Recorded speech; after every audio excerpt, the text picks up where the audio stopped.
Gotta rocks with you. You feel me? That's sweet. Happy belated birthday. But yeah, that's gonna look great on that wall behind you. Yeah, I'm totally looking forward to that. I hope you like it though. My heart. This is all I hear inside right now. That's all that's going on inside right now. All right. Fire. Like I would cry, but Reefer dry my eyes out. But please don't. It should be easier to cry. I'm crying out smoke. Man up, brother. Man up, brother. I look up in the mirror. I look at myself. I say, self, be a man. Hulk. Sorry, I couldn't resist. Man, I can't wait. Hey Ben, I didn't. You weren't here, so I didn't get to show you what we have now. You ought to see what we have now. I'll be surprised. The thing that I said I was gonna get a long time ago. Shoot, I could be surprised when everybody else sees it. Nah. All right, cool. Hey, yo, I like that. Hey, what? Was that a super chat? Yeah, shout out to Victor, but this is freaky, bro. What? Yo, we just turned this. Is that in Victor Bettino says it just wasn't deep enough? That's in reference to Rhea Ripley. Yeah, the Rhea Ripley segment on Raw. Yeah, I'm sorry, bro. A $1.99 super chat. I appreciate that. Oh, that's perfect opportunity for me to play this. Thanks, Vic. We appreciate you, big dog. Thank you, brother. Yeah. Anyways, all right, cool. Take that and go buy Frosty. Frosty. Get you a double cheeseburger from Sonic. Yeah, for sure, a double cheeseburger. I don't know if we want to do that at all. That's Sonic. Just gonna be honest with you, brother. It just sounds. So if it wasn't for that little ice, you know what I mean, nobody would even go to Sonic for anything. And if it wasn't for the Bronx, this rap stuff probably never would be going on. So tell me where you from. Hey, Bed-Stuy. Wait, I have a glare coming through this side of my shot. Give me just a second to get that. Hey, Kane. God. The lovely, the beautiful Frankie. Thank you so much for stopping by. She says, "Hey, friends, just popping in to show love. We appreciate you. Thank you. Hey, so Frankie. Much. Hey, listen. Football time. Yeah, yo, man. We have to get Frankie on P3 ESPN. You know what I mean? It's football Frankie time. Can slide whenever she wants to. Yo, whenever she want to come on, whenever you want to come on and talk about anything. Frankie posted that picture this morning with that peach lip gloss and the lip liner. You feel me? Beautiful. Look, face card, unlimited. Never. Decline. Unlimited. Lovely. Okay, give me just 1 second. I'll be right back. I'm finna fix this. Hey man, why girls always say it wasn't deep enough? Yeah, it was deep enough to give me a PS5. 50 nuggets. Bro, hey, CJ, I had a question to ask you. What happened? What I did? Is watching the Olympic, the men's U.S. team watching Steph score like 4 3-pointers back to back. Is that like being a Warriors fan? Because I kind of liked it. I was like, yo, this is what the other side has been feeling for so long. But everybody hit me was like, yo, this is what it's like to cheer for y'all. I'm like, yeah, man. Shit's fun as hell, ain't it? He was like, yeah, man. He shoot a 3-pointer, all these foreigners. I'm like, yo, chill. Chill on the foreigners, bro. That's extra. Yo, we are all one gang, one band, one sound. All right. Yo, bro. It was so great for us to hold up the blood and the Crip flag tied together for 2.5 weeks. Not only that, but you saw what's his name? You saw Tyrese Halliburton. You saw his post. Yeah, man. He was like, yeah, man. You said we don't do nothing on the project. We still get an A. Hey, man, you did what you needed to do in the exhibition games. I remember him smoking Canada and them when we was playing them. I'm like, look, you need to have that conversation with Tatum, bro. Frankie. Oh, yo, love you. things we do for Rocket Power, y'all. Thank you, Frankie. You're the best ever. Come talk wrestling. Thank you, Frankie. We greatly appreciate you. That's love. That's love. First, it was a Frosty. Now we can get the 20 box from Popeyes. On a Thursdays, though. Only on Thursdays. Oh man. Did y'all see Tyrese Halliburton with all those white women? Yo, it was snowing in Paris in the summer. Hey, did y'all see KD with all them women that was shaped just like him?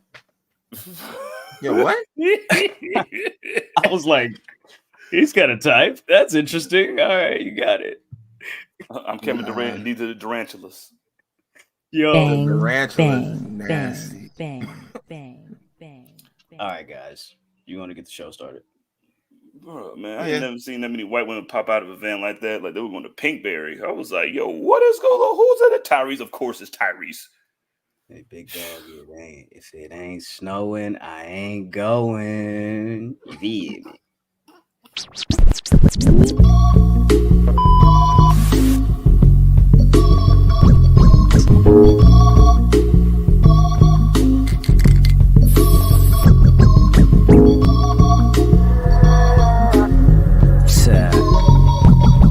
Tell him. I probably send your bitch to give me some chicken. If you ain't knowing, love, it's the list.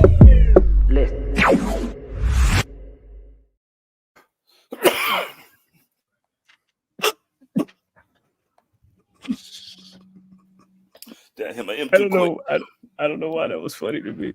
Anyways, hopefully you guys are having a great week. What's today? Thursday. You know what we do on Thursdays? We talk to you guys. I'm glad to be here. Hopefully you are too. You could have been anywhere else in the world, but you're here with us. We appreciate that. Thank you, God. That's how we feel. Ladies and gentlemen, people with jobs, people without jobs, middle class, upper class, high class, all that, cats, snakes, chickens, ducks, elderly people, and twerkers, we present to you another episode of the Public Enemies podcast. I go by the name, oh my God, Graham, here with the Waco Kid, Benny the Butcher. How you doing, big dog? What's going down? I'm good. I'm fantastic, bro.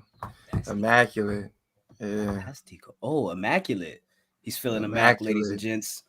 Yeah, we point out the dictionary. Yeah. Vernacular. The source. I like that. Yeah. Pure ism. You feel me? What you talk about? Jizzle, what's going down? Big Match Jizzle in the building. What's going down with my brother? How you feeling? Bro, I feel absolutely amazing now that I know I got a whole light coming that's gonna be right here on the way. TBC, to be continued, right there. I feel great. Yeah, man. Other than that, otherwise we chilling anyway. Having to be alive, rent paid, cable paid. Damn. They gotta send you a follow-up message saying it was successful. I'm like, bro, I don't want to talk to you. Fuck you. You got any extra chicken you could throw my way so I could pay my bills? I need to pay my phone bill. Like a little extra 20 or something like that.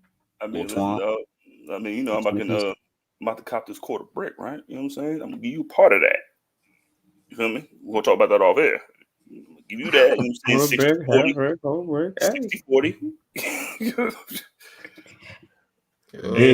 Big action. Yo, Adrian. Ladies and gents, hey, yo, tap in with the 50th episode of Unlikely. Stone Cold Steve Austin, my dog Adrian, you feel me? Did they thing, you feel me? Hey, play that. It's already on your phone anyway, you feel me? Just go to your YouTube, you feel me? Do what you do. Oh yeah, also, this guy, Victor, $2 make you a holler, y'all talk about. We appreciate that. That's big action, big love right there. Also, I dropped a new episode of The Extras on Patreon with my mans Aaron Busby of the Illogical Sense podcast. Also, the audio is on the free feed. So if you want to hear 2 hours of pure nerd hip hop conversation about Eminem and Shady Records and all of that, go ahead, check that out. That's there for you. You didn't talk about Kendrick once? We definitely talked about Kendrick and Drake so. in there a little bit. You know what I'm saying? That's in there. That's in there. There's some stuff in there. There's also a little bit of there's some wrestling references in there too, as far as the Tony Khan's booking and Eminem's albums as of late. But yeah, there we go. All right, so there's that. Yo, what? Why are you looking at me like that? I don't like that, sir. I never put the correlation of Eminem's albums and Tony Khan's booking, but now that's why you gotta check out. That's why you gotta check out Publicly Shady. It's right there for you. You feel me? Where's my snare? You gotta connect the dots. I like that. All right. You guys want to get into it? Let's go ahead and get into it. I have absolutely no quick hits or anything like that. I would just like to the following contest scheduled for one fall.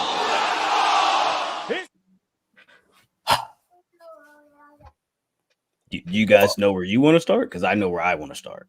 I'm ready for war. Always. Just tell me where to shoot. So let's go right ahead. All right. I pay attention to the show notes. I know it. I'll say the nigga that was 15 minutes late after I said I was going to be late. You're going to stop using me being late as an excuse for you to be late, Ben.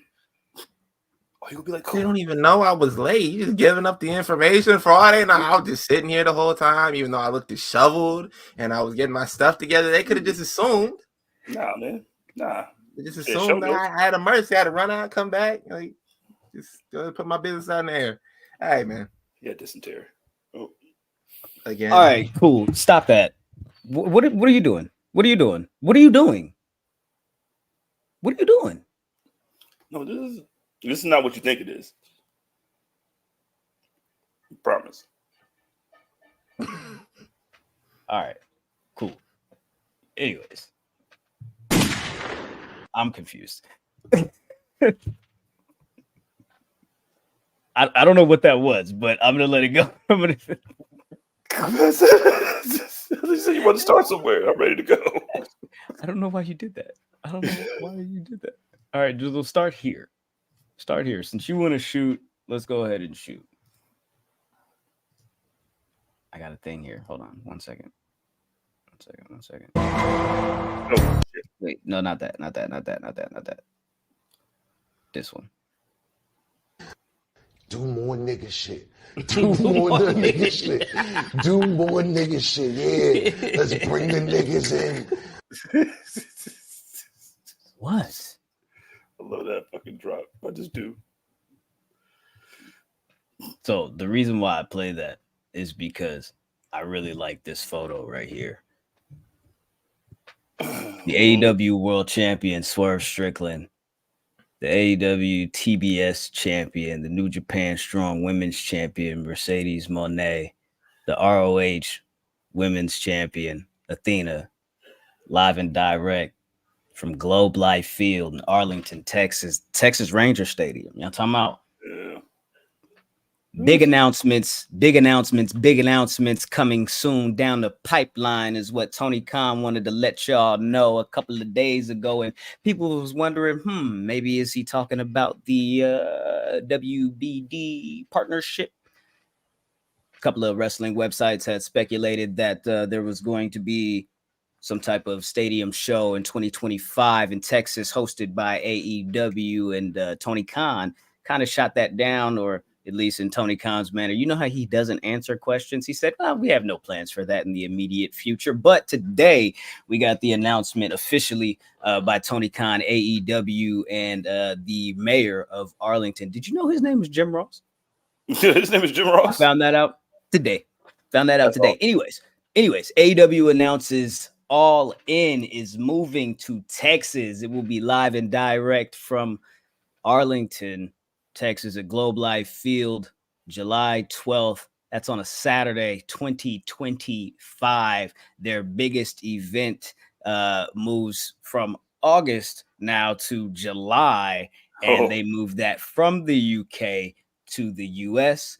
The first time All In will be in America since the inaugural show in 2018. So AEW brings All In to Texas in 2025. Jizzle, shoot. Any thoughts? Yeah, man, SummerSlam ran him off the block, man. Ran you off of August. Man, nah, I like that. I mean, having All In Wembley, especially this year and last year, show that I can we can still have a stadium. You just don't want to overdo it. You know what I mean? I like that they're just keeping it to just like All In. That's what we're gonna pull out our stadium stuff, and then other than the Tokyo Dome stuff going on. But like here, bring it here. You know what I'm saying? Do a stadium here, and it's in Texas. So it's gonna be that's gonna be lit. Like All In Texas, like that's gonna be lit. I don't know how All In is I don't know how they're what's the double? I don't know how Double or Nothing goes. What they do, you know what I'm saying? Like prior, like the little whatevers, but like All In weekend. That's gonna have to be a weekend now. Like now you can start making that a weekend, make it a week. On top of that, they're kind of go ahead. Texas. On top of that, Texas is a very loyal AEW fan base. They've been going there for a long time. They get the reactions, heavy reactions whenever they go there, and seeing them have give them a pay-per-view and a big show, it's really good to see, because a lot of times cities that they be going back and forth to you don't get a lot of love. You don't get pay-per-views and stuff like that, and to see them kind of acknowledge them as knowing we have a big fan base here, we have a big following here, and giving them that, it's good to see. Big action. I believe that stadium holds about 45,000. So, I mean, you set that up for wrestling, it'd probably be about 35, 40K, something like that. Some slight. That will be basically their largest U.S. audience to date. You know what I'm saying? If they can call that a sellout next year in 2025, I think they can do it, to be honest with you. If you can put 40 in there, you could put 60 somewhere else. You know what I mean? Somewhere a little bit bigger. You just they already showed that they can sell tickets. Why not bring it back over here? I'm just kind of, you know what I'm saying, shocked that you got ran off the block, man, by SummerSlam, man. Man. Big homie Triple H was like, nah, man. You know what I'm saying, go ahead and do that. I don't know. It could be that. It could be the idea of I don't know, man. I don't know if it's a thing of that, a mixture of the idea of WWE possibly bringing SummerSlam or WrestleMania or whatever the event is to the UK, especially after they just met with the mayor a couple of weeks ago or months ago or whatever. Or if it's the idea of possible diminishing returns as far as audience and attendance.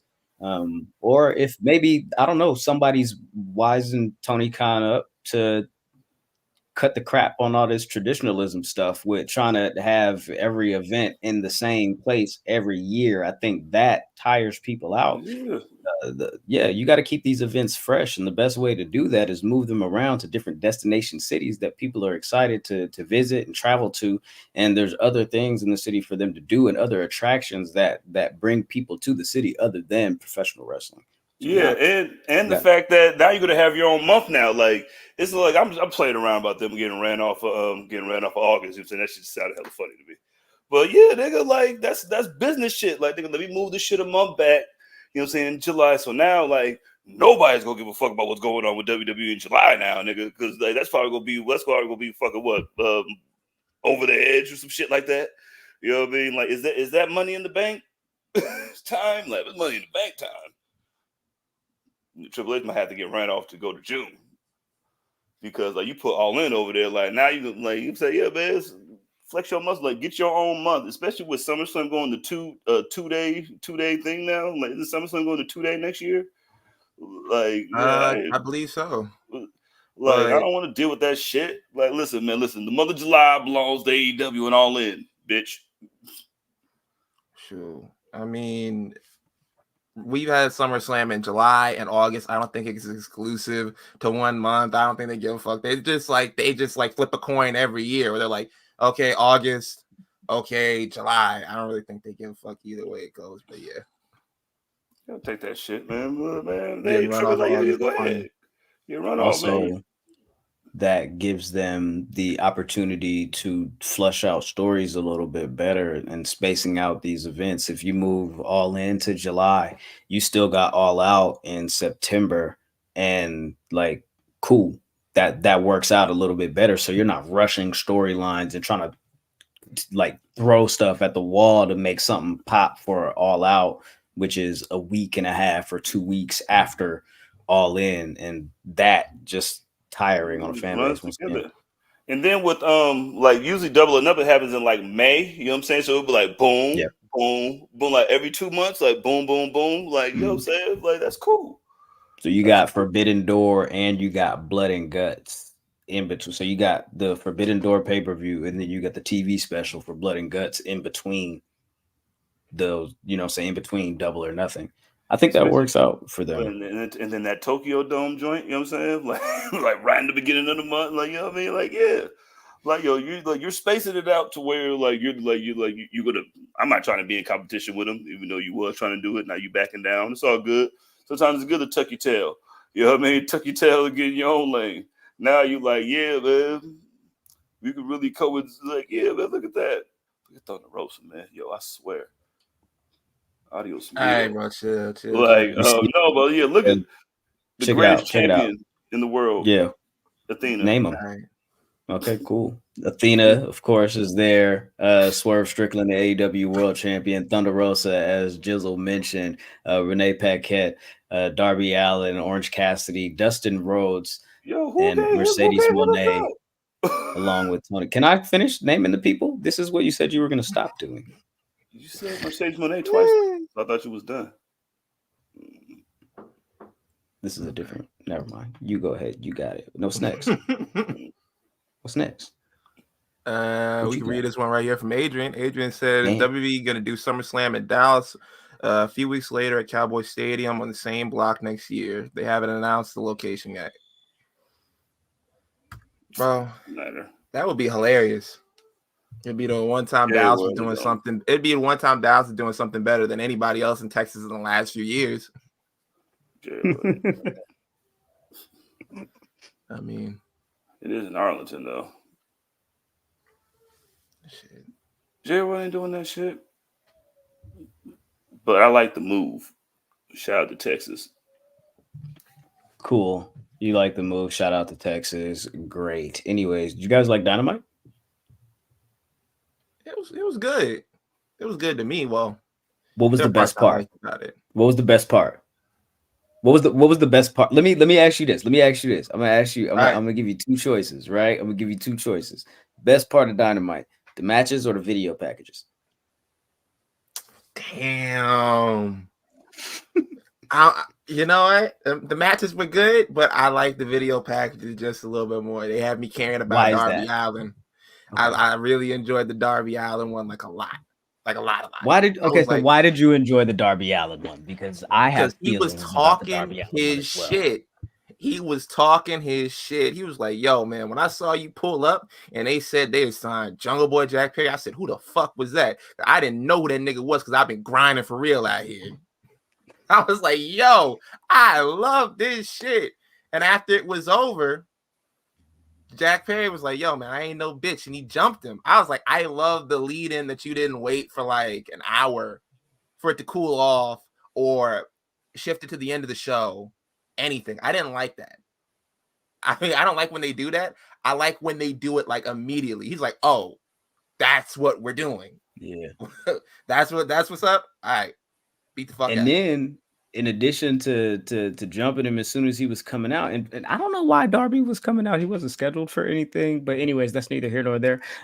Threw him backstage, knocked him against the wall. All that security came in there, separated the two of them or whatever, and Jack Perry looked straight into the camera and was like, "I'm gonna beat you at your own game in 10 days. Now I want a coffin match." So there you go, official coffin match. Scapegoat Darby Allin. TNT title on the line in London. Jizzle, your thoughts on the coffin match between Jack Perry and Darby Allin in their first ever one-on-one match, by the way. Damn, I mean, I don't know what you want to like, yo, that's beef right there. Yo, coffin match right now, me and you. I'm tired of this shit. What you mean you don't know who I am? Nigga, you got hit by a bus. Like, yeah, I like that shit. It gives everybody to him to do whatever they want to do.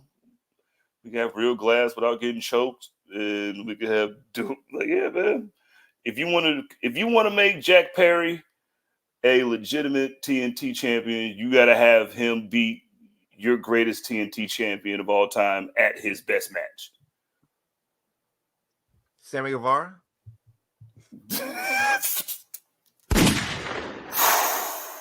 Woody. Like, that was so funny. What do you got for that? Yeah, no. Thought you were quick on your toes. No, I'm not. That's but yeah, have him beat your pillar. Especially want him to beat the new pillar. He's the best TNT champion there ever was. Who is it? I don't know if it's Jarrett or Gerard. I ain't gonna disrespect my man's. I'm gonna call you JB. JB. Yeah, there you go. Thank you. Okay, you on my side. Never mind. See, Ben, that was stupid. But, yeah. Or Cody. Oh man, Cody had that TNT champion too. We had a prototype belt. It was like, here it is. You know what I'm saying? It's a tester belt. They said it's not done yet. He had the beta version. Yeah. They fried the fuck out of him. And then when he got the regular version, they was like, this doesn't look any more different than the one that you had before. This is still ugly. They fried him for like months about that. They said you was cooking on. It was like you was cooking on the TNT title, and this shit like ass too. I was like, I'll never forget that. But I'm really excited for Darby Allin and Jack Perry. Like CJ said, like the beef is like they've made it look real as possible, especially with Darby like talking about he referenced like CM Punk and that and the whole incident at Wembley last year. He was like, last year you starting trouble and everything like that. You thought you was gonna get your name out there, and I'm just out here just doing my job. Nigga, you got hit by a bus, nigga. I was there. Hey. If I was Jack, I would have been like, but you're a liability. Like, you know why you haven't been AEW World Champion, Mr. Alan Sting, Stalin. I'd call that nigga Stalin. Like, Stalin, you know why you ain't been AEW champ? Because you're a liability. Okay? So you tell me about what I was doing because I said some stuff and then, oh boy, got mad. That ain't got nothing to do with me. Everything that happened to you, you did it. Literally. So don't talk to me about nothing. I don't know, man. I'll be frying up Darby Allin. CJ, what are the odds? I just want to know from you, since you the sports bet guy. What are the odds that the coffin gets set on fire with an individual inside of it? What are the odds? Oh man, what are the betting odds? If you want to go SSG, that's SSG promo. You want to go over there? You feel me? You know what I mean? I'll give like that's easy. You know what I mean? That's lightweight. That might be the first 10 minutes. If you can bet like the first 10 minutes, you know what I mean, minus 150. You know what I mean? I'll take that. You know what I mean? Like if it gets set on fire and then like they both go through it, you know what I'm saying? I'll probably like a plus 220. You know what I mean? Like plus 220. Both of them go through a flaming one, and then only one emerges. Like that whole thing, that'll be like plus 550. You know what I mean? You can make 550 if you bet $50. I like if we're taking ideas from old school like WWE, WCW and lifting them and putting them in AEW, I'd like to see them bring back the Inferno match. He would like really set his body on fire though, like for real. Like I don't want to see nobody get hurt like that. Like but if you want to bring back like they always try to be like Texas bull rope matches, but like just like some violent stuff, you know what I mean? Like, hey. Sting versus Vampiro, the Human Torch match. Remix that. Darby. Oh, Flame On match. Flame On. Yeah. Young Nudie can rap over there. Like, yeah. So there was that, right? There was that. Darby, Jack Perry, they're gonna kill themselves at All In. Interesting. Darby working with Jack Perry, also one of CM Punk's really good friends. I wonder what those conversations are like. Next up, Hangman Adam Page beat the fuck out of Jay Lethal. Salute to Adam Page. That was cool. The show opened up, however, with Mercedes Moné defending the TBS championship against Sheeta F Baby. Please say the baby, where I don't know, they had this whole little ordeal where Camille and Sheeta got into it on the outside. Camille kicked Sheeta crazy all in the face. And then Mercedes hits the moneymaker and pins her 1, 2, 3. Right? Cool. Salute to Mercedes. Salute to Hikaru Shida. Camille then jumps this fan in the crowd after Britt Baker's music goes off because she assumes this fan who's wearing a Sting mask doing the whole bit that Britt did like a month or so ago was Britt doing it again. She beats this fan up, and there was like this elongated pause and this elongated beat down, and it didn't really feel like it was supposed to go on that long, to be honest with you. Britt Baker slowly walked to the ring through the crowd. It like this like grand entrance thing, which seemed like, I swear to God, it seemed like she was supposed to go in there real quick and it was supposed to be a surprise. But Camille got a fake beat up this fan for heck along. Mercedes in the ring with Sheeta's little what is that? It's not a kendo stick, it's something else. Singapore cane. Singapore cane. There you go. So I'm like, why is this taking so long? Britt slowly crawls over the little barrier, gets on the little. What's going on with? Why did she do this? Oh, my God. God. I'm sorry. I felt like it was supposed to be a quick attack, bro. I'm tripping. Maybe I'm tripping. You're so spot on, my nigga. Like what is the point of having the point of a diversion is to sneak up on the nigga, man. Like how do you have a diversion and not sneak up on the person that you're trying to you sashay your ass through the fucking crowd like you was Jey Uso. and they have to act like that was pure on assault. like you beat up a regular ass fan who's like, yo, hold this and put this on. Like if you want to make it look like something, but if the plan was like, yo, man, oh yeah, I'm beating her up, and then you sneak up and then put her in the joint, you know what I'm saying? The little lockjaw joint, but like, yo, she was doing like she was trying to like she was extra. Like that shit was so extra. And like I remember when niggas was talking about it, so I was like, let me watch this again. And I watched it and I was like, yo, this. And she's like, yo, she was like, yo, is she looking at the camera before she do it? She like, you're like, yo, but you supposed to be the good guy, my G. Like this is not like this is not what good guys do, my nigga. And like I don't, bro, man. Does she know how to do? Does Britt Baker know how to be a babyface? In your opinion, I don't think she does, man. I don't think she. Like, I think she wants to. I think she wants to so bad, but it's just like you just look like a jerk. Like you just come off like a douchebag. Like it's just like, yo, what is like if you want to do the babyface run in and shit, like because like you could be the cool babyface, you like because that whole diversion shit, like that's a fucking smart idea. But not when you fucking take 30 minutes to get out there after I'm stomping on this girl, still waiting on you to get over here, and then now I have to fucking let you put me in this move.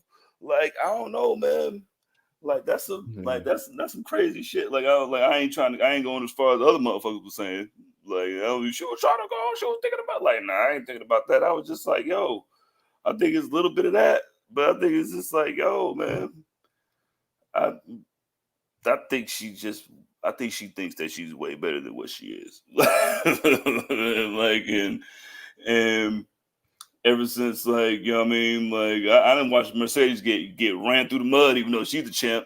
You know what I'm saying? In two things, you know what I mean? Like, I think she, like, I don't know, man. Like, I think a lot of that shit was unnecessary, but you can have it. Bet. Britt Baker holds up the TBS championship to close out that segment, and then we move it along. Last thing I really want to talk about AEW Dynamite is the fact that I don't know, Swerve Strickland beat the shit out of Wheeler Yuta. So there's that. House call, boom, bam, done, straight to the face. Ask your mama how it felt.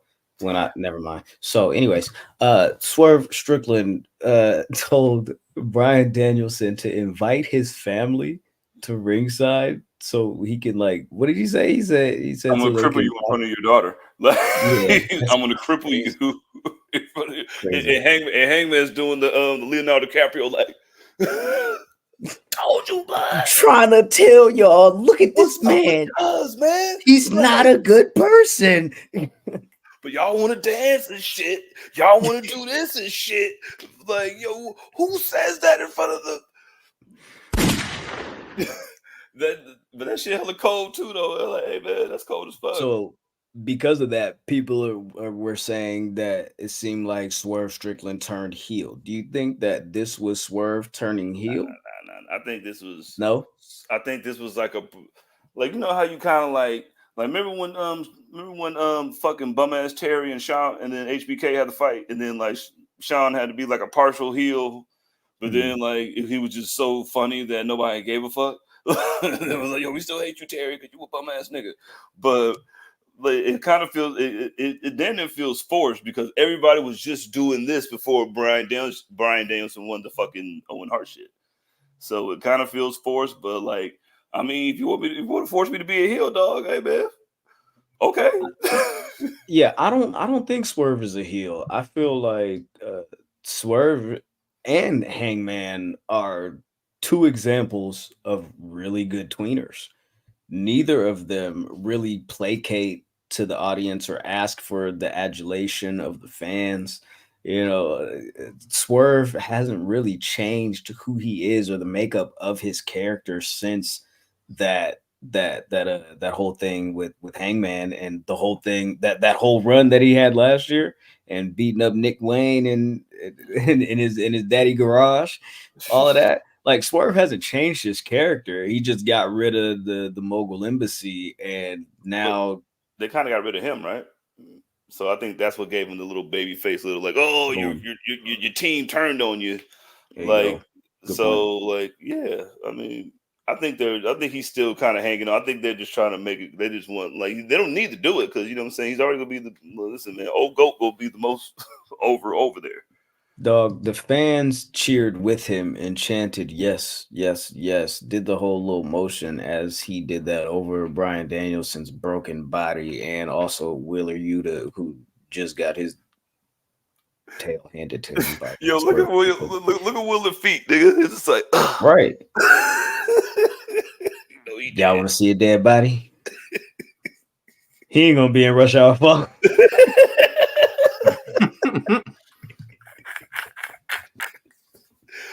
Oh man. Nah, man. That shit was crazy though. So Ben, what you got? Because I was gonna ask you a question, but what you got? Go. I was gonna be like, yo, when I talked about the video package and stuff like that, that was another one that I really enjoyed was the Bryan Danielson one. Bam, go ahead. Get it off. Get your shit off, nigga. Get your shit off right there.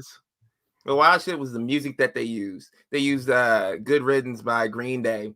And Bryan Danielson had done an interview, and he was like, when I die, I want that song played at my funeral. So I was like getting scared. I was like, so he's saying it's the death of his career, and they put it on the video package, and it's really a sign he gonna lose a Swerve in Wembley?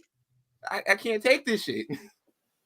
It's the death of Slim Shady. This nigga gonna die in here? Hey, real quick, y'all know where Green Day from? Yeah. You know what it is, dog? Bro. Do you have a time to listen to me right? Hey, bro. Bay Area legends out here. Them, I'm not Metallica. Gonna lie. As a kid, when I first heard them, I was like, yo, I said, these British niggas. I thought they were British for like 4 years. And I heard the front man talk, and I was like, they from over. Okay, all right, my bad, my fault, y'all. But back to that video package of Bryan Danielson, he smoked that shit because that video package was crazy, and then they had the digital exclusive, the promo with the after the show footage as Him and the ref is walking Wheeler to the back. And he's like, I can't believe you would do that to Wheeler Yuta. He's like a son to me. And you know what? He was like, you know what? You're not going to get the underdog, Bryan Danielson. That boy, they had like the little dramatic music playing. He said, you're not getting the underdog, Bryan Danielson.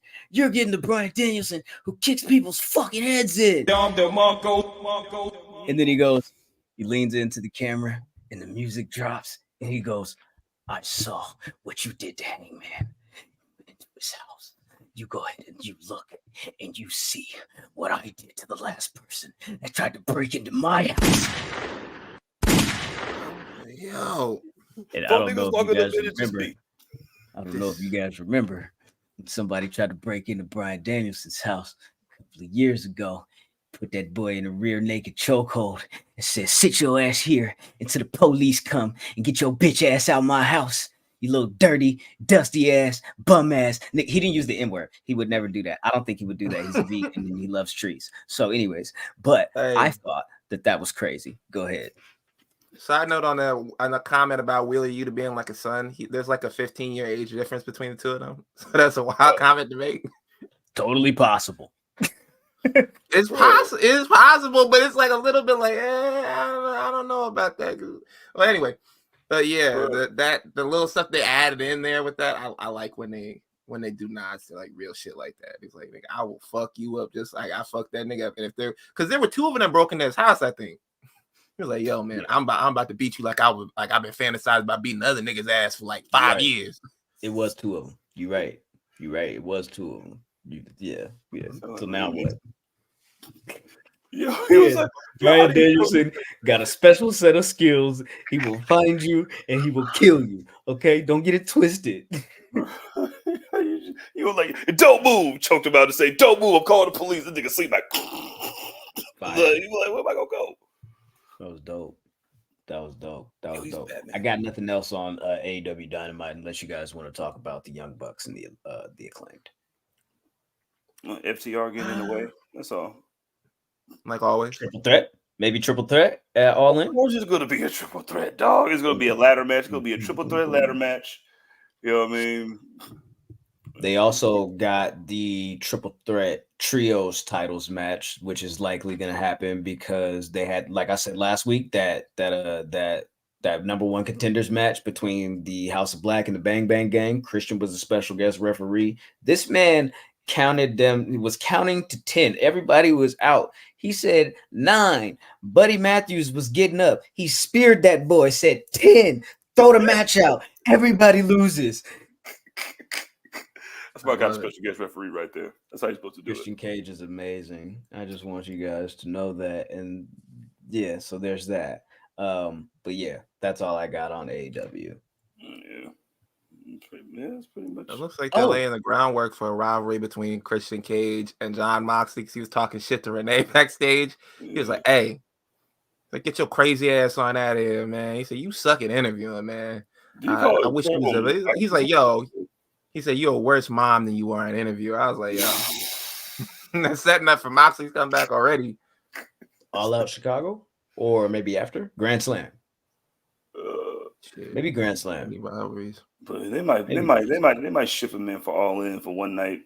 You know what I mean? I doubt it. They got 10 days. They ain't gonna let Moxley kick it. You feel me? Give him a couple more weeks off, do his thing.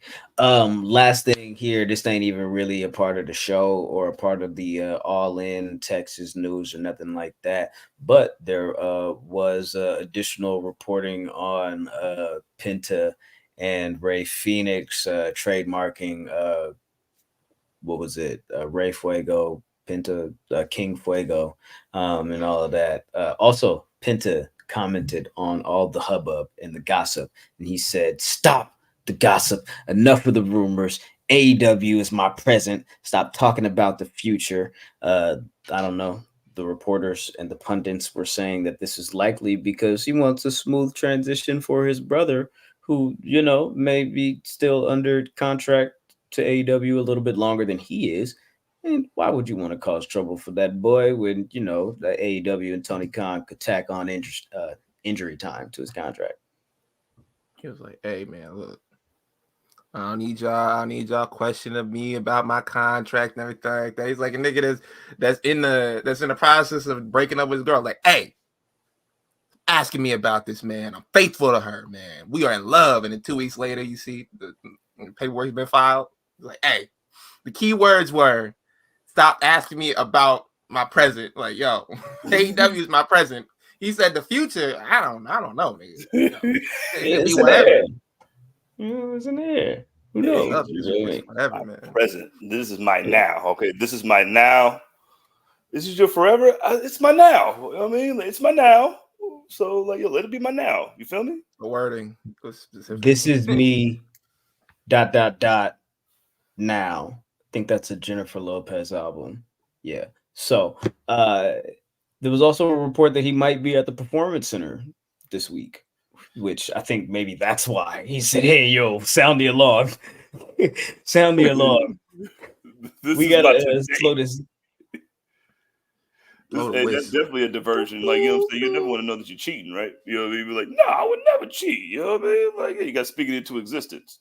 This is my today. What tomorrow? Tomorrow, man. Who knows? Look, a distraction. All right, man. Let's see. Where do you guys want to take it? What do you guys want to talk about? Ben, you got any news on John Cena? Yeah. John Cena has confirmed how many dates are going to be in his little retirement tour. I shouldn't say little retirement tour. I sound like a 60-year-old black woman introducing their niece's like significant other as their little friend. So my bad on that. But yeah, his retirement tour is going to be about 36 dates. He confirmed this with an interview with the Collider. I don't know. Y'all think 36 dates? Y'all think that's enough? Is that enough for everybody? Too much? Not enough? Oh, what 20 years and 25 years is not enough. I know. Just like, yeah, it's 25 years, not enough. 36 days, that seems, I'm not going to lie, because they were saying like, oh, it's going to be like 6 months of, or was it a year? It's like a year. They're like, yo, it's going to be a year. I was like, 36 days. I'm like, that sounds a little low. And then I started thinking about it. I was like, well, there are only 52 weeks in a year, and he's not going to be there every single week. So it's probably, that seems about right. Y'all nothing. Like, at least I announced it. Like, I'm giving y'all my whole soul in here. We're gonna be showing up. You think like some of these dates are like special, like house shows, like the Madison Square Garden shows, or you think it's exclusively like TV deals? Like they're gonna do a garden show for sure. Boston for sure. That's the only house show he doing. Because I thought about it. I was like, well, maybe he'll do house shows. And I was like, nah. John Cena ain't done house shows in like 2017. Nigga, I'm doing movies, nigga. You want me to do a whole match with Austin Theory and Kalamazoo? You want me to do where, Pearl, Mississippi? Fight who? Like, nah, man. The Garden? Yeah, I'll do that. Shout out to Adrian. Adrian says probably less than 30 dates in the US deal. He's gonna go overseas shows. Austin versus Cena at WrestleMania 41. That's too washed. Yeah, ain't nobody. Which Austin are we talking about? Are we talking about Stone Cold? Or are we talking about Theory? Yo. Because I saw a picture of Stone Cold. No. I saw a picture of Stone Cold. He was kind of looking jacked. I was like, hold up. There could be time. Like we could get something. Or Cena Theory 2, the rematch, the remix. Electric Boogaloo. I like that. Yo, hey, the fans are clamoring for it. Austin Theory can redeem himself, you know? The fans are clamoring for it. What? Who says that shit? Adrian cleared it up. He said it's got to be Steve. Nah, I seen that definitely not Theory. I seen that picture of him. He looked like, I was like, hold up. Just saying. Good Just saying. These are possibilities. These are possibilities. Shout out to the Smart Psychology podcast. Big action. I mean, the gang is in the building. Andy says that ain't nobody, in quotes, me, want to see Cena versus Theory 2. That's okay. That's okay. That's okay. That's okay. You guys are the internet wrestling community. You're like 10% of the actual fan base. Isn't that what they say? Isn't that what they say? So 10% of the actual fan base wants to see Cena versus Theory Part 2. It's crazy. Yeah, I don't know. Wow. Possibility of a strap match between CM Punk and Drew McIntyre at Berlin or some other show, possibly. They had an encounter on Monday Night Raw. It seems like they're heading that direction. So is that going into Bad Blood for the Hell in a Cell? Strap matches, yeah. That'll give the way for CM Punk to get a win. And then they can end it in Hell in a Cell. You know what I mean? A strap match right before a Hell in a Cell match. That sounds diabolical. I'm not gonna lie to you. That sounds like kind of crazy. It's like, yo, and especially since they're kind of, I'm a little worried about him being like re-injuring himself. So they're like, yo, one extra violent match, and let's go to another extra violent match that's extremely tolling on the body. Yeah. Like one back to the other. They're like, yo, we gonna possibility of re-injury? Like anybody? No. The strap match gives you ability because you're tied by your arms and shit. You know what I'm saying? So you're just using the strap to do stuff too. You're not gonna do a move with it. You know what I mean? I'm gonna hit you in the stomach with it. I'm gonna hit you in your leg with it. You know what I mean? Like, oh, when he said strap match, I said, whoa, nobody acknowledged it. But all right.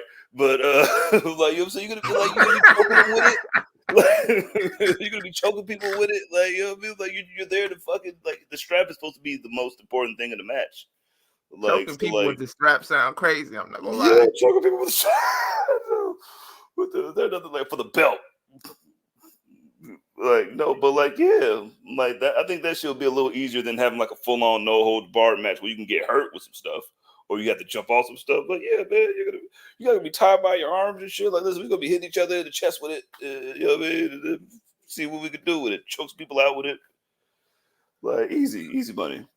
Then you can go right into Hell in a Cell and then don't jump off of nothing. Then we straight. Yo, thanks in the building. Dang. I'm not gonna lie, CJ. You made a lot of sense right there. Them being tethered together, that made a lot of sense. Thank you for clearing that up to me, man. I really appreciate that. I'm sorry about being immature while you were talking. I'm sorry. Oh no, I appreciate it. You know what I mean, I deserve it. You know, because it did sound crazy. But I've enjoyed that they're trying to get like as much out of this CM Punk rivalry with Drew McIntyre as they possibly can, because they noticed there was still more money to be made.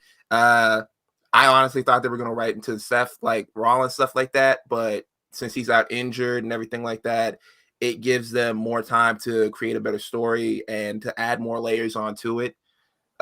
With them possibly doing a strap match, with them possibly doing a Hell in a Cell match, and having more on. I think you can honestly take this probably to. I wouldn't take it past anything past Survivor Series. I wouldn't go anything past that. But how long do you see this rivalry continuing? Like, how many more matches and in-ring promos and talking about the bracelet? How many more times can they do that before you're just like, I want something new? Well, the bracelet's done now. The bracelet's done. It is. He effectively killed that off on Monday when he was like, fuck it, keep the bracelet. Like, it's not the bracelet, it's what the bracelet represents. Like, it's not the physical item. It's the fact that you keep bringing up my family while you wearing the bracelet with my wife and my dog's name on it. Stop playing with me. You know what I'm saying? Wait, what? Shout out to Ben. Shout out to Ben. He says, I accidentally ordered strap. Okay, got it. Oh, just read it, some dragons and that shit. That sounds like some fucking. Accidentally ordered strap in Berlin. Can't get my money back from the Spice Channel. Damn, man. Y'all are crazy, man. Shit. You guys are Shout out to the absolutely. Spice Channel. Shout out to the Black Box. Damn, man. Change lives. I saw people had kind of mixed feelings on the bracelet thing. Some people thought it was kind of corny. Some people thought that it was like inventive. How did you guys overall feel about them? Like, when it came up originally, and how do you feel about the way they kind of like ended it? Do you feel like you were, I don't know, satisfied with the way they kind of wrapped it up and kind of like still like the life of the life of the story still going on, but them not fully acknowledging the bracelet anymore? TJ? What? I mean, if the bracelet didn't really mean shit, then why beat up Seth Rollins when you see it with the bracelet in his hands? You know what I'm saying? Like, you can't say that the bracelet doesn't mean anything just because the nigga that got it is bigger than you. Yo, come get it, bitch. Then you're not. It doesn't even mean anything. It's the representation. Then why'd you beat up Seth Rollins for? You about to come over here and beat your ass because of that shit. Still makes sense. Seth Rollins and CM Punk also don't like each other. They've had beef for some time. CM Punk, with his mindset, assumes that everyone is against him all the time. So when he sees Drew McIntyre playing with him about the bracelet, and then all of a sudden the guest referee, who he's been claiming this entire time is likely going to screw him and he doesn't think is going to call it down the line, is now wearing the bracelet after I just tried to get it back from Duke. Yeah, I'm upset about that. Still makes sense. Logical, completely. I don't think that there's anything missing with that. I didn't have any problem with the bracelet being a part of the story because the bracelet was only a small part of the story. We have to, this has been going on since Survivor Series, since the Royal Rumble. This whole thing has been the entire year thus far. So you can't say that the entire thing hinged on the bracelet when the bracelet was only introduced so long ago. I don't think I'm gonna say the whole thing didn't end. No, I'm not saying you. I'm not saying you at all. I'm saying the people that were upset about it. I'm saying the Dave Meltzers and the people out there, the fans that were harping on this idea that there was too much involvement of the bracelet for the lead into that match. Nobody was thinking about that bracelet. Then you cost me the fucking championship in front of my girlfriend at WrestleMania. Like, yes, there's beef. You made fun of me when I got hurt. Like, you literally posted memes with you at my gravesite. Like, yes, this is real. Like, it wasn't about a bracelet. That's just the icing, nigga. Like, hey, you took the bracelet. Like, you are a bitch. Like, you know what I'm saying? But I just like, if the bracelet was just like, I don't even care about it. Like, it's just what it represents. But then, like, you see, but I understand what you're saying. Like, yo, I don't like him either. Why do you have this bracelet now? So yeah, whatever. To me personally, I always saw the bracelet as a vehicle to move the storyline along to where they needed it to be, because I felt like there was a gap in the middle where it was like, okay, we get it. He's continuously like on your lines, continuously like talking shit. You cost him the championship and everything like that. They needed to kind of elevate it a little bit. And the bracelet was a good means to take it to a personal level without them having to bring any like of his people on, like his wife or his dog or anybody else. You could just have the embodiment and the name of it without having to bring the extras in there. That's what I thought that the purpose that it served. And I wasn't mad at them doing that. When they kind of like ended it and they kind of like took it off there, I'm not mad at it. I'm not mad at them bringing it in. I'm also not mad at him like converting and being like, you know what, it's not about that. It's about the fact that, you know, it's about what the bracelet represents and all that, and them taking it to that point. Because like if they would have continued to harp on it, he's trying to get it back and trying to get it back, it kind of loses some of the essence that it once carried. And him just saying like, yo, deep, it's like, it's about the principle. I rock with that shit. Off GP, man. I kind of wanted to see him just like destroy the bracelet in front of him though. Like that'd have been great. Just like, is this your bracelet? Like that better. This your bracelet? You know what I'm saying? Like, take, what's the sword's name? Angela. Angela. Just take Angela and cut up the bracelet. Like, oh man. but that's what I was hoping for. Got it. Ben, you wanted to grade or take a look at Cody Rhodes' title reign so far? What's the deal with that? Because like I've seen a lot of like conversations like surrounding Cody Rhodes' reign and the expectations that people thought that it was gonna have. Some people have said it's been a letdown. Some people have said that it's been on par with what they thought it was gonna be. Some people said that it wasn't as good as Damian Priest's reign. Some people thought that it's been very underwhelming. But for me, I'm just gonna say like I haven't been mad at it. I feel like they've done the best with what they could, considering the way the Smackdown roster is set up. I saw some people complaining about Kevin Owens getting a championship match against Cody Rhodes and the way that they came about it, and that they were saying like, oh, well, he's not a heel, and the way that Kevin Owens was kind of pushing it off and the way they were going about it. And then those conversations evolved into, well, the reign hasn't really been that good anyway. Okay. Well, let's attack the Cody Rhodes and Kevin Owens situation first, and how we get to this title match, right? Because Cody kicks off SmackDown last week, and he's talking about that he has the opportunity to choose who his next opponent is going to be and who he gives the world title shot to.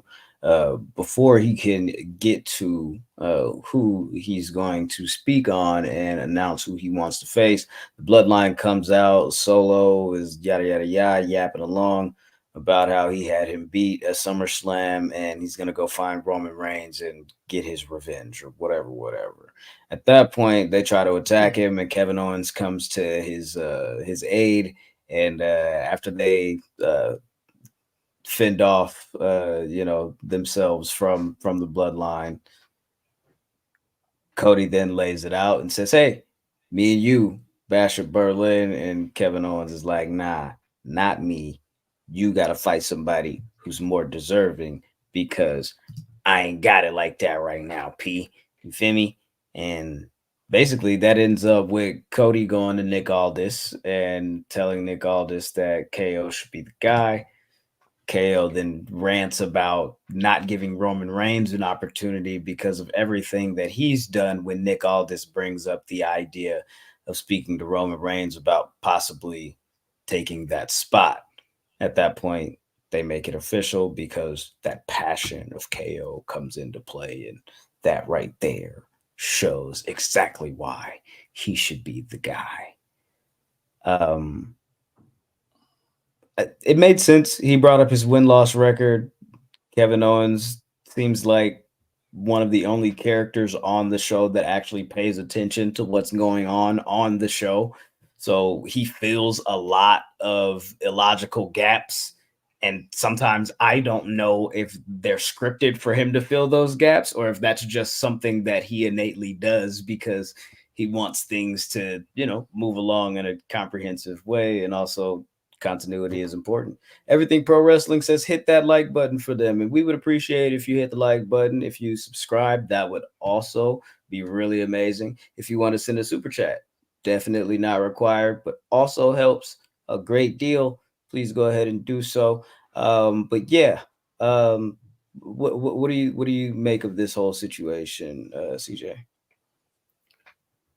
I mean, I can understand. The KO thing, it just felt kind of weird. Just like, hey, yo, man, I feel like you should be the title contender. She's like, no, nigga. Like, that shit felt kind of weird because, like, I don't know if it was like, you don't want to fight your friends type shit. And like Kevin, like KO, he is the logical choice, like you said. Like, I mean, he fits all. Like, he can, like, because who else do you have? Like, you really don't have anybody else that you like. You have LA Knight. Or you could have, like, you ain't trying to just throw Roman in there and to run in. Yeah, it feels real Daniel Bryan-ish to me. Like, oh, like, yo, I don't know. Like, he don't need that. Could have just had him win a number one contender thing. To me, I think this run as a whole, I want to go ahead and grade it as a whole from the storyline after, WrestleMania and everything like that. We led into the AJ style stuff, and this was matches that people were saying were good. I saw some people saying like, okay, well, that it really took a nosedive after he started like linking up with Solo Sikoa. I think a logical fan could see that Solo Sikoa was leading back into a Roman Reigns return. So I feel like they've taken the logical steps to go along with this reign. Cody has been seen as like, he's more of the working like champion. He's more of like the guy who's like, okay, I'm going to give you a shot. I'm not going to go the way that you think I'm going to go, the traditional way. Because for me and a lot of other people were looking at maybe Randy Orton would be the choice. And we've seen what they've done with that. And they put him on the back burner and kind of like sent him over to Monday Night Raw to be with Gunther. I think that they have taken the logical steps in this rivalry, especially with what they've had. There are not a whole lot of like convincing heels for Cody Rhodes to face on the SmackDown roster, which is why they had to reheat AJ Styles and put him in that position. I know that they had the Logan Paul stuff and everything like that. That was an exhibition match. And they've had him do the tag match at Money in the Bank and all that. I think that they've done the best with what they had. There are not a whole lot of world beater heels on the SmackDown roster that they could work with. It's like an abundance of baby faces. Yeah. I think what they're going to do here with Cody's reign is they're going to utilize Cody and the good old boy that he is to turn some of these baby faces heel, i.e. Kevin Owens, i.e. Randy Orton, who I said is going to be offended that Kevin Owens would be the one in the choice that Cody Rhodes gives the WWE title shot to over Randy Orton, even though Randy Orton already has a match scheduled with Gunther. I feel like he's still gonna come around and be like, you gave him a title shot and not me? Like, nigga, when you get back? Like, what'd you get back? Like, was you over there fighting him? Like, yeah, man, I had to do something. Like, you want me to just wait? Yeah. Like, my bad, Randy. You got it. You got it, Randy. Yeah, they definitely do need to turn some baby faces like heel. Like Kevin Owens would be good. You could probably get at least 2 more like pay-per-views out of that, with that rivalry with him if you were going on. And I think a lot of what Cody Rhodes' reign is more long-term storylines. Like that storyline with AJ that went on for 2.5 months. That went on for a while. The Logan Paul stuff, that was like a blip, like real quick rivalry. But we have just been in mode with everything from Solo Sikoa and the Bloodline since when? Since back like a little bit before Money in the Bank. Literally. So no, we have been locked in. Clash at the Castle. Clash of the Castle. Yeah. After he beat AJ the second time. Go. We have been locked in with that storyline for months and months and months. And unfortunately, we are in an era where fans I'm not just going to say wrestling fans, people's attention span on the whole is kind of like really short. It's like, okay, after 2 months of storylines, like, God, this is going on. This is continuing. Like, what are we doing? Let's move on to something else. And I am guilty of it. I'm not going to try to say like, is this everybody else? Because I've fallen in that trap too. But seeing as the SmackDown roster, like I said, is very limited, they have to work with what they have, and they have to make it like they have to stretch it to when they can like kind of switch off of it. Yeah. I think so give it the grade though. I'm gonna give it a 7.5, and I think that it'll grow from there because I see what's on the horizon with this rivalry, because you still have stuff on the back burner that you haven't even used yet. Like you have Randy Orton, you have Roman Reigns, you have The Rock, you have all of this stuff that's coming up. You basically just have to use what you can now. And I think the Kevin Owens storyline will heat up, and it will eventually like blow people away with the matches and the way the storyline takes off from here. Nigga, this shit's all gonna lead to Roman Reigns doing exactly what everybody wants them to do. Roman Reigns is gonna turn Cody Rhodes heel. He's gonna great. Yo, C. Give it a C. C only. It's numbers, nigga. You said a grade. A grade is numbers. I said numbers. You could. Oh, my bad. All right, well, 7.5. Let me give you a 7, dog. I'll give it a 7. Because what do you want them to do? I mean, I'm not gonna lie to you. I think we need to get our little rating or grading scale or whatever together, because sometimes it's numbers, sometimes it's 1 out of 5, sometimes it's 1 out of 10, sometimes it's letter grades. Nobody ever fucking knows. So if we're going 1 out of 10, if we're going 1 out of 10, I'm gonna say a solid 7. I'm gonna say a solid 7, because I think it's better than average. I think it's better than what people are letting on. I think it's just the idea that we've had 4 years of this big storyline epic of the bloodline and everything that Roman has been able to do, not only from a character standpoint, but financially for the company. And now we're looking at Cody stepping into that position, and 4 months later, people are, crying foul at it because it's not that, but it can't be that. You know what I'm saying? And then also, as a heel champion, you have more room to work, because when you're a heel champion, if you face different heels, no one is like turning their nose up at it and saying, oh, well, he's not a baby face. And if you're facing like other baby faces and ones that don't seem to, that are 100% qualified, no one's questioning it, because they're like, oh, well, he's giving him a chance. But when you're a babyface champion and you reach down and you're like, okay, well, this guy's been on TV in so long, everybody's like, well, why are you giving this dude a chance? He hasn't been on TV for months. His win-loss record is shit, like all of this stuff. And especially like you said, Cody's like, his reign is being held to like a higher standard because of what Roman did. Now, Roman, there were multiple times where he wasn't even present. Like, I feel like a lot of people are going back and remembering that reign just very nostalgically, as if people weren't complaining, Roman's not on TV. We haven't seen him for 2 months. He hasn't been around. Cody's been on TV every week. I think it's just like a lot of this hate comes exclusively online, because I don't hear any of this shit. I don't hear any of this shit on the shows. I don't see it in the crowds, or people are like taking like videos and stuff like that. This is something that's exclusively online. And it's different to me from the heat that he got in AEW, because that shit was real. They did not like him over there. They was like, hey, you can get the fuck out right now. We won't care.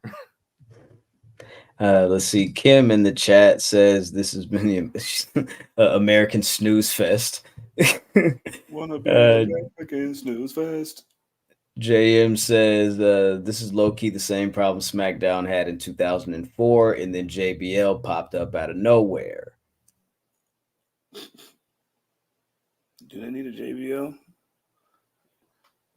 Can Cody slowly start? I think they cheer for him too much for him like to slowly start going crazy, and just the pressure of being the champion, like that one, or just being like, that 2-year journey, and then you just be like, all right. You know what I'm saying? Or just like especially with Roman coming back, he's the only one that could turn him heel, and I think that shit will be funny because he can do it. Like, that reaction was crazy. 4 months after like winning the championship into his first like reign as champion, I think it's too short notice to hit the switch to be a heel. No, like, I see a lot of people. I've seen people calling for it too. They were like, we're freshening up this run. is if he turned heel. And I'm like, I think it's a little too soon, just because people online are saying like, oh, I don't like what he's doing. Oh, I'm not feeling it. I don't know. We making too much money for that. Exactly. Like, you're gonna need to build up a baby face of equal or higher like merch value for them to be comfortable enough to kind of like take him off of there and make him a heel. Or if he could spin it like Roman did. But I think they kind of need to like have an insurance policy, like build up, like, okay, just in case the numbers start dipping, just in case things kind of get kind of funny or whatever, we have another backup like big baby face like in the tuck. It's only a matter of time. Like, they love LA Knight over there, so but it's a matter of time. Like, they're gonna Roman's gonna wrap up this family stuff. You know what I'm saying, they're gonna do some war games, and he's gonna go right back to business. Like, yo, what's up? Cool. Let's get into the Roman stuff. Roman on SmackDown, his first time in I don't know how long. Go ahead. No, I was reading this real quick. Shout out to Ty. He said, just checking in. Don't know if it was said, but despite reports, Alpha is not dead. Who was reporting Alpha is dead? Yeah, I don't know. I didn't see anything. Sorry to interrupt you. You go ahead.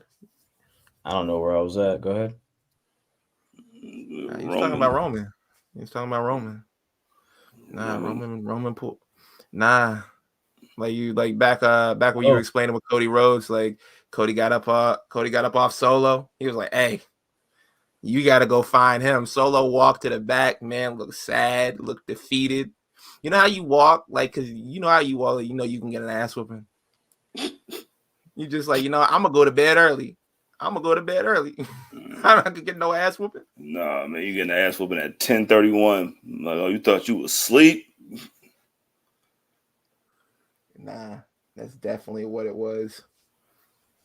A little bit unnecessary too, especially when you send the whole crew out there. Like, you're looking for Roman all night, and like Roman, like that shit did. Like, that's what I'm saying, man. Roman came back, like, man, those like numbers. You know what I mean? The numbers. You know what I mean?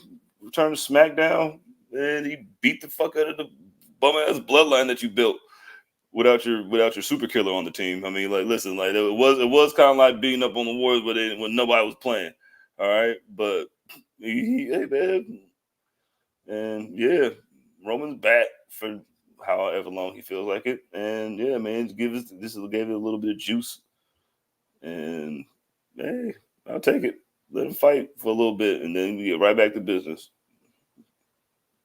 Roman pulling up at the end of the show on the bloodline. It wasn't even just the fact that he came out there and was like, "Yo, man, I'll take on all y'all." It was the fact that he did it with such ferocity. And I thought it was going to be a situation where Solo kind of like got away and he sneaks off into the distance. He beat the fuck out of Solo too. I was like, and as a wrestling fan, like going all the way back to the Attitude Era, all of us know you usually don't get your hands on the main guy for like weeks. Like especially like if you have a group surrounding him, like there was a bunch of time where Stone Cold didn't get his hands on Vince. He would let the Stooges get beat up and he would just like kind of like sneak away. They're like, okay, this is going to be probably a 1 to 2 month storyline. And then we're leaving this in the rear view. Like, yo, we're trying to get to Survivor Series. And after that, the storyline is dead. And he's just going to be beating the fuck out of them the whole way, the entire time. I don't know if the storyline is dead after that, but I will say to what you say there about you typically don't get your hands on the main guy for, some time or whatever. There was the idea, a lot of fans, myself included, likely you guys, Solo's not the guy. Jacob Fatu is the guy, or The Rock is the guy, and then Solo's the guy, but not before either of those two.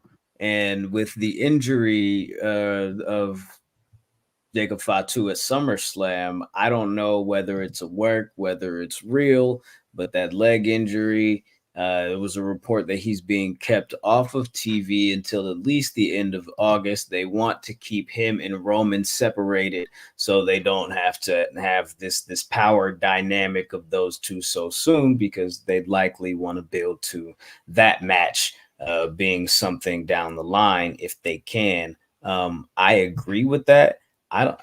Is maybe him being in the walking boot, just him playing it up, and the video was him in a 7-Eleven being filmed by a fan, and it's like, why wouldn't Jacob Fatu be at a 7-Eleven after it? It just makes perfect sense for him to go to a hood store, you know, or somewhere right around the corner. You know what I'm saying? He could have been at the corner store. He could have been at Sam's. He could have been at the deli with the liquor mart, whatever the fuck. But I'm just saying, like, I feel like if we're in an era of making a lot more of these things seem more real than what they are and playing it up, why not have him walk around with a boot on? But I'm just trying to be a fan, right? Suspension of disbelief. If I don't know if it's a blessing in disguise or if it's them like consciously knowing that you had to keep them separate. Like, if you like, no one's gonna care when Roman ends up fighting Tama Tonga or Tongaloa. They're not really even gonna like be super duper excited when he fights Solo.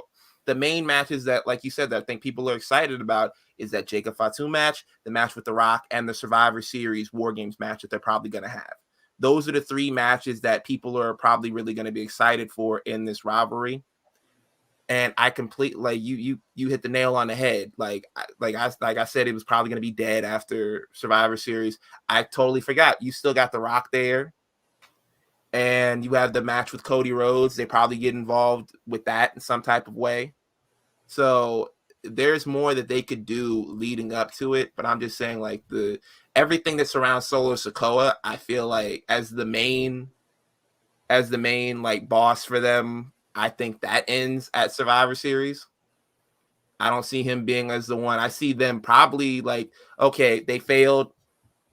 Jacob Fatu is kind of like, okay, I'll take over. Not as like I'm taking over the group, but I got you. Like, I could go out, I could face Roman Reigns, I could whoop him, and we go from there. Solo, I love you. Yo, that's some scary shit. Come here, nigga. Like, oh shit. He said, Solo, get his ass, Solo. You better get his ass. Oh, my left, get his ass, Solo. Ah, my tribal chief. Get his ass, Solo. Get his ass. My tribal chief. I'm sitting there like, I think Cody is scared. Yo, would you be? Like, you're gonna need everybody. And what if Jacob's a double agent for Roman Reigns, and then he just six Jacob Fatu on Solo, then they can fight each other. Like, we're eventually gonna get that match in the breakdown of the group, one way or another, when this group kind of like implodes. Yeah. But I don't think, like, I've seen other people making the same thing. They're like, what if he's a double agent working for Roman Reigns secretly? And I was like, I kind of don't want to see that. How many times can you kick a nigga out of a group? Jizzle, hold on, real quick, Jizzle. This remind you of anything? Damage control. No, I'm talking about the idea that The Rock is a double agent for Cody Rhodes. Oh, I'm sick of all this double agent talk with the Bloodline. And I'm not talking to you. I'm not talking to you, Ben. You always do this. No, you always do this. I'm not talking to you.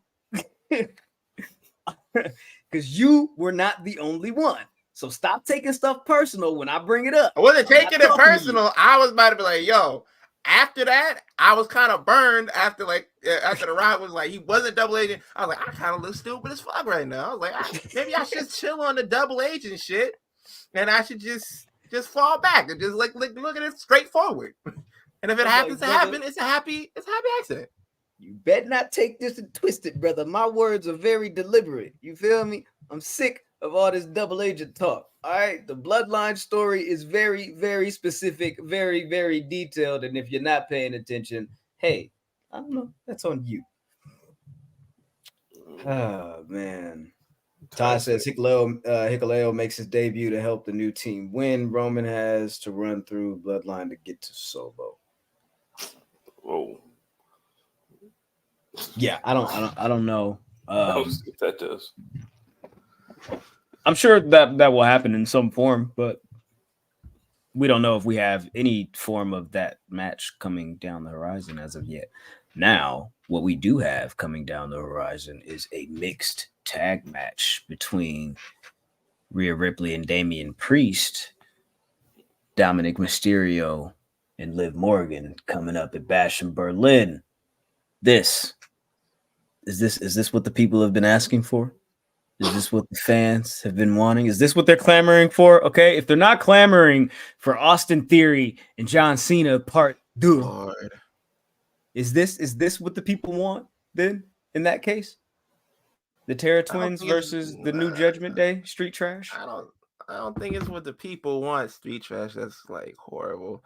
For those of you who don't know, Finn Balor wanted to change the name of the Judgment Day to Street Trash after they kicked out Damian Priest and Rhea Ripley, and it's been vetoed as of late. Apparently he's going to be using it a lot, the name a lot in like promos and stuff like that coming up, but I don't think it was necessarily what the people want. I just think it was like, okay, we need something to tie us over until Bad Blood.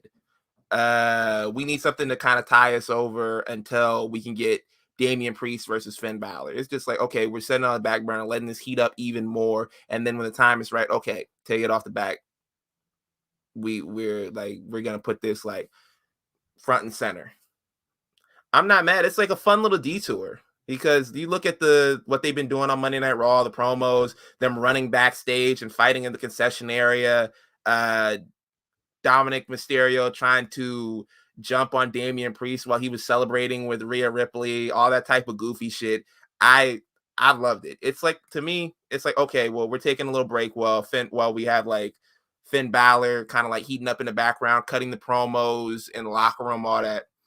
So I think it was just like, okay, we kind of need to do something. It was something to get out of the way to me.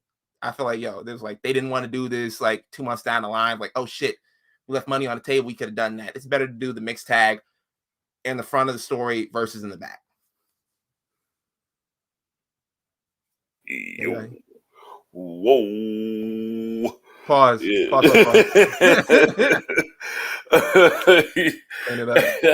That was insane. I think they're just doing because it's one of the most it's the soap opera part. Like, yo, man, yeah, fuck it, let's do it right now. Like, we'll just do it live, man. Like, yeah, have her fight her. That way you can like you can have, like you said, have something between Bad Blood when they eventually have like the Rhea and Liv blow off, and well, I don't know what the fuck Dom gonna do. Well, he gonna be in that shit, and then Priest gonna be running around with Finn. So yeah, I think it's just a way to keep the Judgment Day, like the Judgment Day, man. Like, yo, they've been hanging in there. You know what I'm saying? They damn near surpassed the Bloodline shit, especially when people start buying PS5s and shit. Like, people start getting more interested when once Liv got over there, and even when Rhea was gone and shit. So yeah, man, I like the shit. I like mixed tags, especially when they'll both get in there and like hit each other and stuff. So that's lit. Question for the both of y'all. We start with Graham. How long do you see this rivalry, specifically the branch of Judgment Day, the storyline they got going on right now, between Rhea Ripley and Liv Morgan? Because I've seen people saying they would like to see it continue to WrestleMania, and I've seen also others saying that they would like to see this kind of like the end of it be at Bad Blood. How long do you do you want to see the storyline going on, and how long do you realistically see it going on?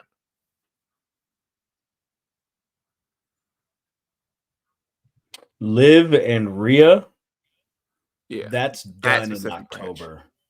That's done in October. I think that I don't know how much more traction they have on that, like how much more mileage they have on that. I mean, they could extend it one more and take it to Crown Jewel in Saudi, because that's, typically like a novelty event in a sense. But I wouldn't take it any further than Bad Blood. Personally, I think they've got to explore different elements of what Liv Morgan can do as a champion if they decide to keep the title on her. And if they have Rhea come out the victor of this feud, they need to move along. If she wins the title, they need to move along. I got you. CJ? I think one of the ways you can extend it is like you either give, you're bringing this back, get Liv Morgan a heater, like a real one that's not dominant. You know what I mean? Or I'm with Graham. Like it shouldn't even gone this goddamn long. Like she just went over there and took it from her and then turned on her. But you know what I mean, it's a good way. But like you get her a heater, or you like I'm saying you just have Nikki Cross pop up and like cost somebody something. Like, but if you can stretch it, like you can stretch this out if you want to, and then Dominic would just be the main, especially if she keeps winning by nefarious actions. Like you can stretch that shit out. Not to cut you off, I just want to read this comment real quick. Goodfella 1422 says Wyatt's versus Judgment Day next. I wouldn't be too mad at that, especially since they've been on the whole mode of like you turn on your family, we're basically coming after you. They just put out 2 members of their family quotations, but I wouldn't mind them leading into that. Like there's more avenues. Like Graham said, like you said, this has to end in October. And if it goes any longer, it's like, okay, what are we really doing? I could see Damian Priest and Finn Balor going on a little bit more, seeing like as it's like a fresher rivalry and situation that just happened at like SummerSlam. I can see them going a little bit longer, but this specific branch of what Judgment Day is doing with Rhea Ripley, I think you got to kind of cut that off right there. That's where it's going to outlive its usefulness, and people are going to eventually get tired of it. And little promos of like, oh, well, it's my man, and you know, you did all this and you don't got him no more. That's going to start to wear off, and people are going to start to turn on that. It's not going to be fun to watch anymore. It's like, okay, you can't get any more shocking moments out of that than we already have at some point. I mean, like I feel like Rhea and Liv have more beef than Damian and Finn. Like we used to be tag team partners, and we won the championship, and then you turned on me to go with them. Like there's a reason why I'm trying to take everything from you, not just everything, like everything, literally everything. Like I can understand. Are you ignoring the fact that Damian and Finn were also tag team partners and tag team champions? But that was before, you know what I mean? Before even Judgment Day was a thing. Like before Judgment Day was Judgment Day. Before Judgment Day was even a thing. When Adam was there. Exactly. And speaking of Adam being there, Damian Priest did just talk about, you know, him being removed from the group and how it affected him and Rhea with Edge being taken out of Judgment Day, and how they talked about, you know, what that was going to look like. And he was saying that he damn near thought he was going to get fired. He was like, I don't know what the fuck they're going to do with me if this not going to work. We just tried to put this shit together and now it's falling apart. I don't know. The whole Judgment Day thing, I do think the idea of them versus the Wyatts is the direction that they should go at some point, just because of the whole idea of, you know, the family element of what they've been trying to piece together with the Wyatts, and how people are treating their own is like kind of a part of the thing, I guess. Why not? And even if it doesn't, you ought to be happy that it was this long anyway. I did not think Judgment Day was gonna last this long. I thought when that shit first came up, even when that nigga Adam was in that shit, I was like, man, this shit is stupid. Like, oh, what was this supposed to be? I was like, I guess. No, you didn't like him being like they were supposed to be spooky and supernatural, and he was like, hey, y'all stink. The local sports team is ass. Like that type of shit. Yeah, it's not scary, cuz. You know what I mean? I think they gotta allow Finn Balor to win some shit and just maybe not give him the pin and allow him to express any of his ideas when it comes to group names. You know what I thought of for absolutely no reason at all when this idea of Street Trash came up as the name of the group after weeks of Gunther calling Damian Priest this. And by the way, he was talking to Damian Priest. What the fuck that got to do with the Judgment Day and Finn Balor? Like, this wasn't even your idea for real. Like, how you gonna lift something and then just be like, hey, you know, it'd be dope if we were Street Trash. But I thought of Aladdin. God, I knew it. I knew it. This is how I know we're on the same thing. I was thinking that the whole time. He was like, gift wrap, street rats. What is it? What if they look closer? Yeah, you got a monkey crawling on you. Monkey just stole 3 apples, nigga. You talking shit? You trying to sing? Nigga. Monkey got 3 apples. Like, yeah, nigga. What an apple? What a fucking apple, nigga. Shout out to Abu. Yeah, man. That's the first thing I thought. Bro, that's been in my mind since I heard him say it. I was like, these are some Aladdin ass insults. Like, I'm not gonna lie. I read it like that. I read street trash. I was like, street trash. Riff raff, street trash.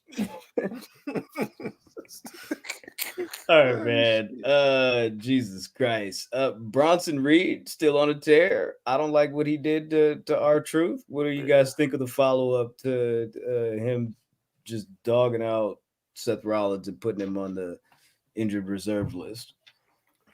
This is reset with Braun Breaker. Like, yo, use the Braun, you go out there and injure 2 people and then come back. Yo, Adam Pearce, dog, like, you had to start firing some niggas. You know what I'm saying? You had to start putting your foot down. Nah, they like, this man came out there, and I this was a big plot hole for me.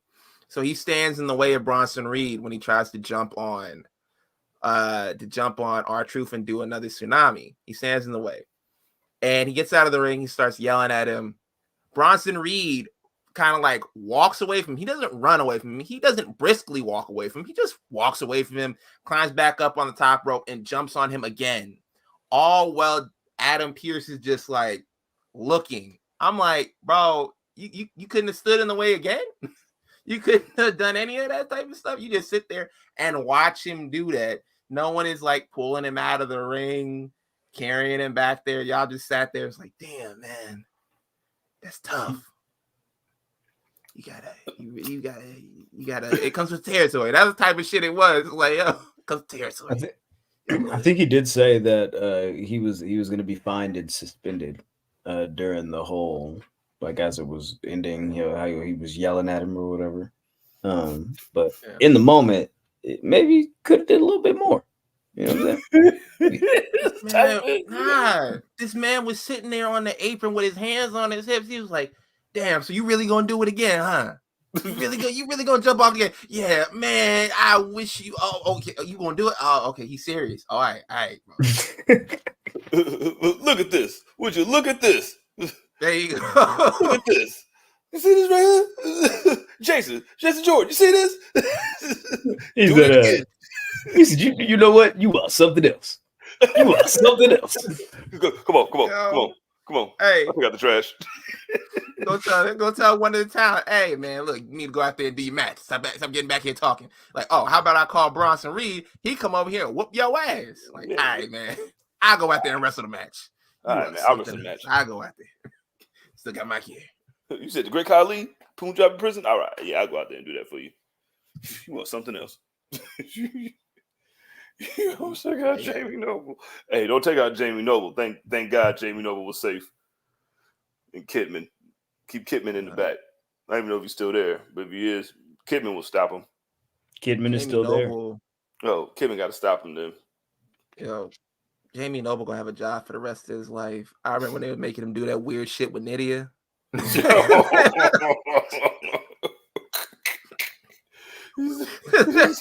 to kiss her in the mouth every week. Everybody has to kiss her in the mouth every week. at the WWE restaurant in New York or whatever they were just like, they had a kissing contest where this man was just like, she was kissing on different niggas. They was like, yo, contestant number 1, contestant number 2. And he was like over there in the corner, like, yeah, you kiss him, girl. Get to going on that man. Like he got a job forever. They made him do some wild shit. Wow, shit, like, but she wasn't tough enough. And I had to fight Kid Cash. You know how hard it is to fight Kid Cash?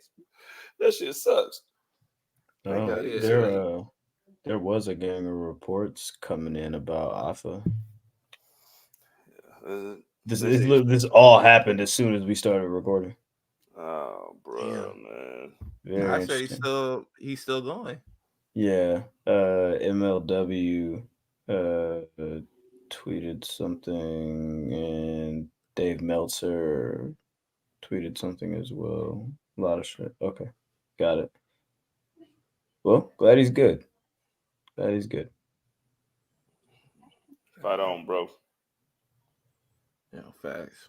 Especially after, his brother passed like a little while ago. It's like, yo, like keep fighting, bro. But yeah. Bronson Reed, I like that they haven't taken the heat off of him. They're like, okay, Seth Rollins not here. Let me kill another nigga. Let me kill his other niggas' ribs. And R-Truth tweeted that he had broken ribs and internal bruising. That's what's up. Yep. That's what's up. It's fucking crazy. I don't have anything else. Man. Salute to Dakota Kai. Get well soon. Please. Yo, big facts. Big facts. It's just unfair when you see somebody who has a love for wrestling like she does, and just injured back to back like this. I just want to see her continue. I've seen people saying like, oh, well, she needs to be comfortable with like having a manager role from here on out. And I'm like, you can't really tell somebody who's been their dream to get to this level the whole time that they kind of have to take a step back. So we just praying for her and hoping everything gets better. Speedy recovery. All that. Big action. Anything else? Is that it? That's it for me. Cool. Jizzle, you good? All in predictions next week. All in predictions next week. Wow. All in predictions next week. Bash and Berlin predictions the week after that. Yeah. It'll be a fun time. Come join us next week. Tune in. You'll be clamoring for it. You'll be clamoring for it. It's crazy. That sounds wild. Shit. What? I did have something else. I'm not going to go into a long diatribe because I already talked about this before. Apparently, Logan Paul got named in the lawsuit from Iman Khalif. Apparently, he's named in there as for the cyberbullying alongside J.K. Rowling and Elon Musk. I'm just going to say, bro, just watch your mouth next time. Just watch your mouth next time. Watch your mouth. Watch your mouth. Watch your mouth. Yeah. Get a percentage of Prime. That's what I'm gonna say. This nigga got like 10 lawsuits going on right now at this moment. Hey man, you ain't popping. You ain't popping if nobody's suing you, dog.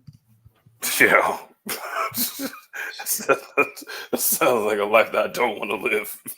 Fuck that. You only got 2 niggas suing you, dog? Like, damn, nigga, you a bum ass nigga. 3 niggas just sued me this morning. And yesterday settled them, you know what I'm saying? Because I'm saying, got the bread, fuck them niggas. Do you really got money if you ain't in litigation? Some, you know what I'm saying? Somewhere, somehow.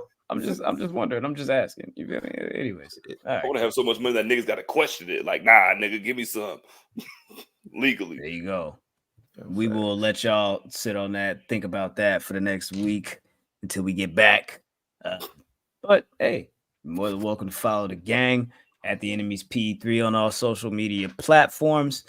Give us your thoughts, your opinions, this, that, and the third. You can follow me directly at Oh My God Graham, or you can follow one of these guys. Jizzle. Yeah. Me. I'm at yeah, that's me. Yeah, _that's_me. And yeah, with an H. Had to fix it in the bio. But yeah, that's the one that you follow. You're right. You're definitely right. Because I click on that sometimes. And I'm like, when I need to do something on CJ's page, and I'm like, oh, this is taking me to the wrong. You know what? I just search it in the little search bar. I just go to, Trap. I just go to the scenic route. There you go. You can follow me on Twitter, Instagram, TikTok at _SonOfMars_. Just like that. I don't got nothing to promote. I ain't got nothing to promote. Me neither, other than this show. So come back next week. Stay tapped in, stay tuned in, stay dangerous. Until then, and take care of yourselves and each other. Deuces.